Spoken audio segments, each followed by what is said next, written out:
Hey everyone, welcome back to JP's Budget Collecting and our weekly look back at the hot comics from 6 months ago. This week we're looking back at the hot comics from August 4th, 2023, and I'm recording this on February 1st, 2024.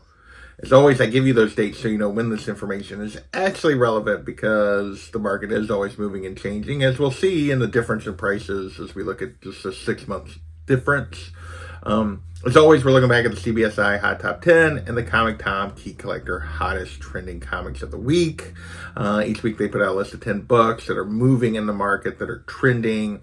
So between those two lists of 10, we look at both lists to get kind of a range of the books that people are chasing after in the market. And then we come back 6 months later to see how they've done since whatever caused them to be hot has passed, or whether or not it's still going. So this week we got 16 books to talk about between the two lists. So let's dig in and see what we can learn and see if we should have been patient or if we should have chased. As you know, we've been doing this now over 5 years, and yeah, it's mostly be patient, but occasionally there are exceptions to that rule, and see what we can learn about when those exceptions are there. So first up, we have Teenage Mutant Ninja Turtles, Mutant Mayhem, the cinema exclusive. So they released the movie. They had a comic that was at certain theaters with it. These have a tendency to really get a lot of interest when they first come out, when the movie's hot, when everything's just hitting the market. This one was no different. It was a $10 to $30 book right off the bat raw. But these have a terrible track record once the movie is forgotten or just not in the front of everyone's mind. Not necessarily like completely forgotten, but just like it's not in the theaters no more. People aren't actively seeking it out. Yeah, and they do what this one did, which has become a dumpster fire, and it's now a $4 to $8 book. So yeah, if you paid $20, $30 for this thing, that was not a good investment at the time, and you can get it for really cheap right now. Next, we have, for the second week in a row, Biker Mice from Mars, #1. Still basically from the SDCC announcement that Ryan Reynolds was working on a new series of this. Raw copies back then were $25 to $50. When we talked about last week, it was like a $20, $30 book. Now it's a $25 to $50 book. 9.8, $225, $275. Now it's a $5 to $40 book, with most of the sales 20ish or slightly below, right in the middle of that range, with a few sales down $5, $10, a few sales 30, 40, but most of them are around that 20, 25, 15, 25 kind of range. So yeah, this is still a down, and then I'll be back. 9.8 did go for $250, but so yeah. As it continued to peak here, it did go beyond what it's sustaining, but it's actually sustained a little better than I would have expected for this particular book. We'll see how soon we actually get this project, if ever. So next we have one more time. We have an SDCC cover. This time it's Transformers #1, the Ash Can black and white variant. So the last 2 weeks we've talked about the color version of this cover. There was a black and white as well. It was going for $250 to $300 out the gate. People were chasing it, spending huge money on it, way more money at that time than they were spending on the color version. Now it's a $150 to $180 for a raw copy of this, $250 for 9.8, which means this book is basically now the same price as the color one, which makes it, whereas the color one we've talked about as being kind of up and straight cash from those initial those initial weeks. This is actually a trap from those initial weeks. Still worth a lot for a con variant, but nowhere near what it was worth back then. Next, we have Incredible Hulk #1, the second print, Patrick Gleason 1 in 25. Back then, raw copies were going for $75 on this 1 in 25, which usually right at triple ratio is its best chance to hold. Is once it gets over triple ratio for 1 in 25, usually does pretty well. I still predict kind of I'll be back on this, or no, I predict a trap on this. And it's kind of sitting right there, but it's hard to judge. We only have 2 sales. We have a raw sale for $80, 9.8 sale for $500, which is just crazy value. I don't suspect that is sustainable value on a 9.8, but there's not many of them, so I guess that's why it went for that. But yeah, only 2 sales. We got to go steady and worth it here on the raw side for the comparison. But yeah, I would be surprised if this book there's a lot of them listed, and they're going for not that much more than this, and they're not really selling. So we'll see. Next, we have Night Terrors Ravager #2. The Natalie Sanders 1 in 25. This one was going for 40 to 50, which is not a great sign for a 1 in 25 first week. But it was now going for 70 to 90. So this one is up in straight cash. I think it did actually jump quite. This is one of those that had like the second, third week peak where it got even higher. I don't remember what those values were. I didn't look ahead, but we'll talk about those in the coming weeks. But yeah, this initial week, even though it's only 40 to 50, which is usually not a good sign for 1 in 25, this one actually has continued to gain value. All right, next we have Wonder Woman #800, the second print Daniel Sampier 1 in 25 Virgin variant. So this is the variant with Trinity on the cover. So this is her first appearance was in this book. There's obviously a trade dress version of this that doesn't go for very much, but this Virgin 1 in 25 on the second print was the kind of book people were chasing for Trinity. Raw copies back then were going for 70. Now only a couple of recent sales. A raw copy went for 95 and a 9.8 went for 250. So that would be up in straight cash. Again, prices are around this range and not many sales. So we'll see if longer term this continues to sustain this kind of value. But right now it's up in straight cash books so far. Next we have Batman Spawn #1 from the SDCC exclusive, or no, just the regular A cover here.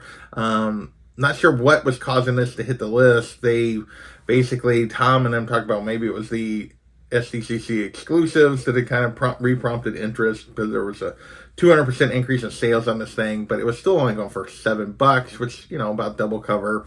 9.8 going for 45. So not a huge value here. And yeah, it's now a $2 to $6 book. 9.8, 30 to 50. So not much value here. 9.8s are barely going for more than it costs to get it slapped. So we'll call this a down and I'll be back, but really wasn't going for that much to begin with. Next, we have Batman Gargoyle of Gotham #1, the Ash Can on the list for the second week in a row. At this point, it was going for a really wide range. They were talking about $25 all the way up to $90 for this thing. Now it's a $20 to $65 book, so still a pretty wide range on raw copies here. One recent 9.8 sale at $112. So we're going to put this as a down and I'll be back because that upper end stuff has dropped back. If you bought in on the lower end, you're okay. You could even call it steady, but there's definitely been a pretty big step back on the upper end of the raw sales. So we'll call it an I'll be back, but maybe it should have been steady and I'll be back, but not quite as well as it was doing back then. Next, we have Star Wars #43, the first appearance of Lando. We got rumors again that they were maybe still working on a Lando show, causing this book to hit the list. Raw copies going for $30 to $45, 9.8, 300, which was still way down from the heights of the COVID heights and when we first got Lando rumors. Now raw copies are 15 to 60, with one outlier sale around $100. 9.8, 150 to 300. And I'm putting this as down and I'll be back because there's a lot of sales under that $30 mark on the raw side. There's all the 9.8 sales are down a little bit, but there are just a few raw sales on high grade stuff that are much higher. So we'll see. Next, we have Iron Fist #14, first appearance of Sabretooth. My computer's got all kinds of alerts popping up. Apologize for that. Back then, this was hitting the list because of Deadpool spec and rumors and set photos. Raw copies were 150 to 550. 9.8 was around 4,800. This has recently been back on the list because of the start of the Sabretooth War stuff in the comics. Raw copies right now, $100 to $600. 9.8, 38 to 5,000. And I say that there's a $5,000 sale recently. The sale before that was $3,900. The most recent sale is $3,800. So those are the last three 9.8 sales. So pretty wide range there. But overall, we're going to call this steady and worth it. This is a big key. Can you find a deal if you're patient? And yeah, but there's also, but for the most part, this value is pretty steady here. Next, we have Daredevil #11, first appearance of the Muse, second week in a row here. This was again, the rumors related to Daredevil Born Again, which we just got again here just recently, which caused it to hit the list like 2 or 3 weeks ago. Back then, raw copies were 20 to 40, 9.8, 125. Now raw copies are 20 to 50, 9.8, 160 to 200. Not a lot of 9.8 sales, so we're going to go up and worth it here, but because it hasn't moved a ton, but yeah, definitely some extra value here on the Muse, I think, just because of renewed rumors and interest. Still no confirmation, I don't think. Now my phone is going crazy. So, all right, next we have Captain America, number 7, the first appearance of the Daughters of Liberty. Another rumor related to MCU, and that we were going to get this kind of team up, another kind of team that we might get in the comics, or in the comics that would be coming to the MCU in some form. Back then, raw copies were going for $15, a 9.6 hit 90. Now it's a $2 to $10 book. I said back then, remember how the Illuminati book was doing after Doctor Strange? Yeah, it was a trap. This hasn't even happened yet, but it's still down in a trap. Next, we have Captain America number 7. The second print, first appearance of the Daughters of Liberty. This one, they're actually on the cover, so that's why this was the bigger book. $25 to $30 back then, 9.8, 100. Now raw copies are $10 to $20, 10 to 22, I think was actually the high sale there. Still a trap on this one, as most of the sales are around 15. Yeah, maybe this happens, maybe it doesn't, but I would not invest a lot of money in the Daughters of Liberty. All right, just a few books left. We're getting very close here. Next, we have Thor, number 319, the first appearance of Zaniac, who was basically rumored for the Loki show. There was basically some stuff where they were back in time, I think, and there was a poster or something that had Zaniac in the background. I forget exactly what was going on here. So that was causing people to chase this book, $10 to $30 back then, a 9.8 all the way up to 300. It seemed crazy to me, because it seemed like maybe like one of the characters that showed up in She-Hulk, probably going to be a very side character. Yes, I still haven't watched Loki, so I need to, but this book is not held. $2 to $15 for a raw copy, 9.8, 240. Most of the sales are under $10 on those raw copies. So yeah, not quite the dumpster fire I predicted, but definitely a trap on Zaniac, which is no surprise to anyone. Next, we have Timeless number 1, the Humberto Ramos variant of Miss Minutes. This was her first cover appearance, but she doesn't actually appear inside the book. And again, this had to do with Loki show coming. Raw copies back then were going for 30, 9.8 going for 65. Now it's a $10 to $30 book on the raw side, but 9.8, that's 65 all the way up to 100.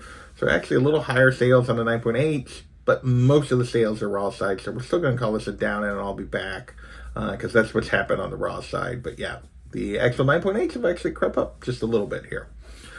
And then our last book this week is Avengers Annual number 21, the first appearance of Victor Timely, a variant of Kang that we saw at the end of the Ant-Man movie, and was being set up for the Loki show. Back 6 months ago, as we were approaching the Loki show, it hit the list again. Raw copies were going for 20, 9.8, 130. Both of these numbers were way, way down from when he appeared in the end of the Ant-Man movie, when 9.8 got up around 400. Now it's a $2 to $10 book, 9.8, 70. So yeah, that's a dumpster fire. I've yet to go back and watch Loki. I need to do it, I just haven't gotten it done. But yeah, another book that as soon as the show came and went. And again, the original rumors or news caused the highest peak on this book. Actual trailers didn't cause it to jump as much, and the show didn't cause it to jump as much, and afterward it crashed. So, just been the pattern lately with Marvel stuff. So do not buy on rumors and initial news of a character for sure. All right. Thank you guys for watching, and we will catch you next time. Later.